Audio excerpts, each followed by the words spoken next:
Raj Tarun Lavanya case రోజుకొక మలుపు తిరుగుతోంది. 11 ఏళ్ల ప్రేమాయణంలో తనతో సహజీవనం చేసి రహస్యంగా పెళ్లి చేసుకుని 2 సార్లు గర్భవతిని చేసి ఆఖరికి అబార్షన్ చేయించాడు అంటూ పోలీసుల ముందు తన ఆవేదన వెళ్లబోసుకున్న రాజ్ తరుణ్ ప్రేయసి లావణ్య ఇప్పుడు తాజాగా సూసైడ్ నోట్ రాసి అందరినీ ఆశ్చర్యానికి గురి చేసింది. అంతేకాదు తన చావుకి కారణం హీరోయిన్ మాల్వి మల్హోత్రా అంటూ బాంబు పేల్చింది. రాజ్ లేని జీవితంలో నేనుండలేను, ఈ లోకం నుంచి వెళ్ళిపోతున్నాను అంటూ తన అడ్వకేట్కి సందేశం పంపించింది.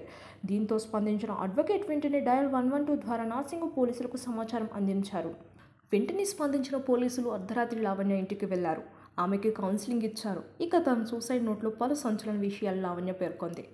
రాజు లేని జీవితంలో నేనుండలేను, ఈ లోకంలో నా పైన పోతే చేశాను, అందుకే ఈ లోకం నుంచి వెళ్ళిపోతున్నాను. నేను ఏంటో బాగా తెలిసిన మనుషులు నన్ను తప్పుపడుతున్నారు. అదే సమయంలో నేను ఎవరో తెలియని వాళ్ళు నా వెంట నిలిచారు. రాజ్ తరుణ్ చేతిలో దారుణంగా మోసపోయాను. నేను నమ్మిన వారే నన్ను మోసం చేశారు. మైండ్ గేమ్ గాసిప్స్తో నేను బాగా విసిగిపోయాను. మస్తాన్ కేసులో నేను ఒక కీలుబొమ్మను అయ్యాను. ప్రతిదీ ఒక పథకం ప్రకారం జరుగుతోంది.